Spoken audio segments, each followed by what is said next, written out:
spin up the wall, hit him.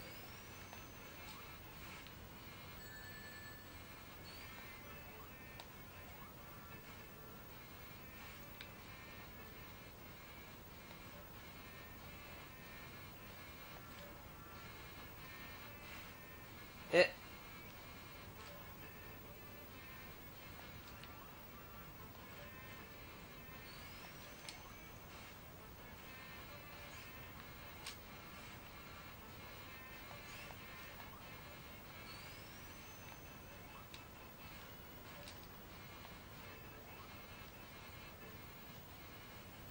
And he's dead. I apologise for the dead noise during that scene, but really, he's just using a thing with the electricity at the bottom, which I guess is one of his more ingenious devices, since he always gets hit from the bottom, and you have to spin up the curved wall to hit him. Had Eggman have chose a battle arena which didn't involve a curved wall, he may have actually won that round. Alas, well, he seems to enjoy getting his ass beaten. I'm pretty sure that Eggman is a sadomasochist. Which once again would explain the lyrics to the Sonic CD opening song in Japanese. Oh great, it's the freaking Hilltop Zone. The most pointless zone in the entire game. Which once again gives Sega a chance to run out all of its unusual lava tricks. I love how the weird glowing ball here has eyes, which insinuates that Eggman has actually taken the time to create a robot which just glows and sits very quietly as Sonic jumps up and down on this seesaw. It serves no other real purpose besides being used as a seesaw jump thing, which again helps Sonic out. Is Eggman really trying to lose? He is a sadomasochist, I'm telling you people. It's the only explanation.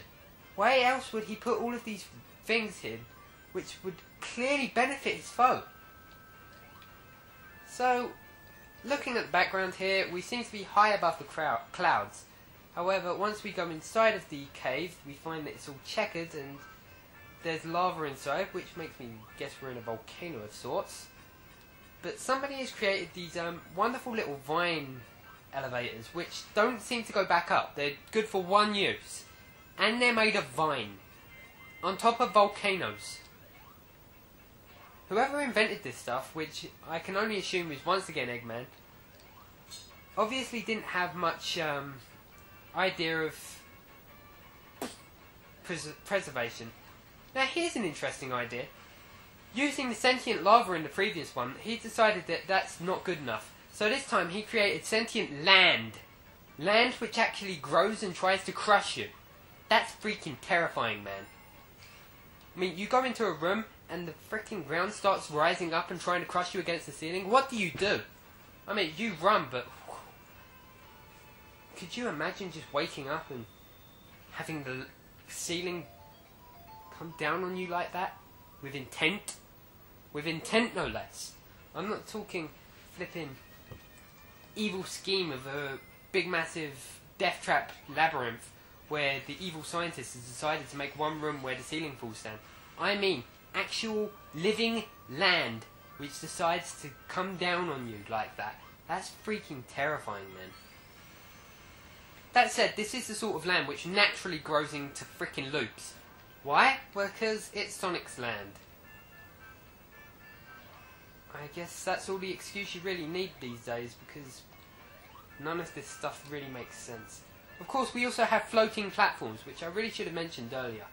They don't seem to be propelled by anything. They're just platforms which float up and down in the ground. Yeah. Unlike the things in the chemical plant zone, there aren't any reasons for us to assume that Eggman put them there, or that there's a reason for them to be floating. They just float. Ooh, that cool little enemy that throws fire at you. It stores little fire around itself like a freaking moon, and launches it at you when you get near. That's a pretty cool innovation. Unlike Mr. Drillhead there. Drillheads are crap. Oh, and here comes the sentient land again. Oh, it's growing on me. Oh crap, I gotta run. I'm stuck in a room, and there's land, it's growing. Help me! Help me, the land is trying to come up and kill me. It's gonna crush me against the ceiling. Why is the land doing this to me? Is it an earthquake? Has Eggman managed to make a freaking way of making land come up to kill me? This is horrible! What's worse is that he also gets to do it with sand later on in the series, which is also terrifying, but at least you can give sand a little bit better of a excuse, seeing as you have to release the sand pit thingy-mabobby. Whereas this is just land that decides it doesn't like you, it wants to kill you. Again, freaking terrifying, man. That said, there's nothing more terrifying than this random glowing head which sits on the seesaw, designed specifically for you to jump on. I don't know. Ooh, and the deceptive floating platforms here. Deceptive floating platforms are like the other ones, but the moment you touch them, they lose their magical ability to fly for no reason. Deceptive little platforms. We don't like them. We don't play with them. We ignore them. And we continue on to the end of the level, which once again shows Eggman playing with fire. Basically, your boss strategy here is to, well, first of all, die because Tails got in the way. I did mention that I'd be saying a lot about Tails' stupidness throughout this. So, the general boss strategy here is just to, well, die again because I forgot to pick up a ring.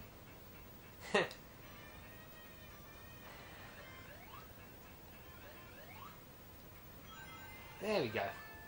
General boss strategy for this one is possibly the easiest boss ever. Although I would say that, but it's paired right next to the Oil Ocean boss, which is the same thing but with lasers instead of fireballs. You jump, jump, jump, jump, jump, jump. Holy crap, I didn't do anything. I just jumped on him once and stayed there. That has got to be the most ingenious boss design ever. Honestly, at this point the Sonic team must have just given up on any form of creative boss design and decided that they wanted people to get through levels in more than 5 seconds.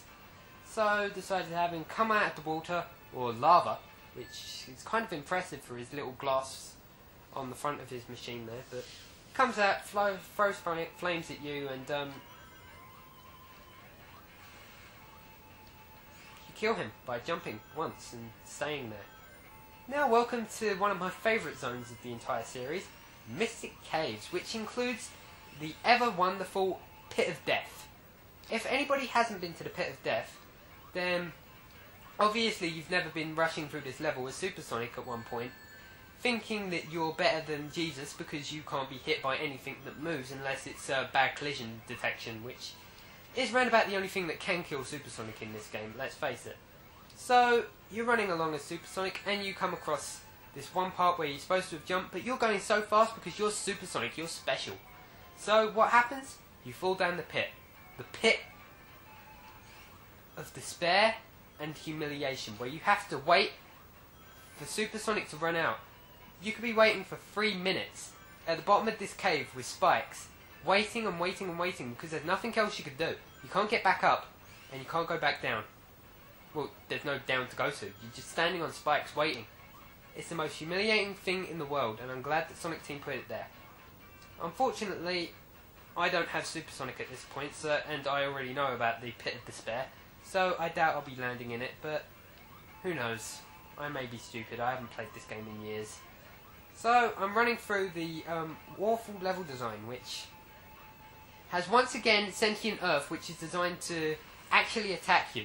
This time in big massive rocks which come up and down, pouncing, trying to crush you against the ceiling.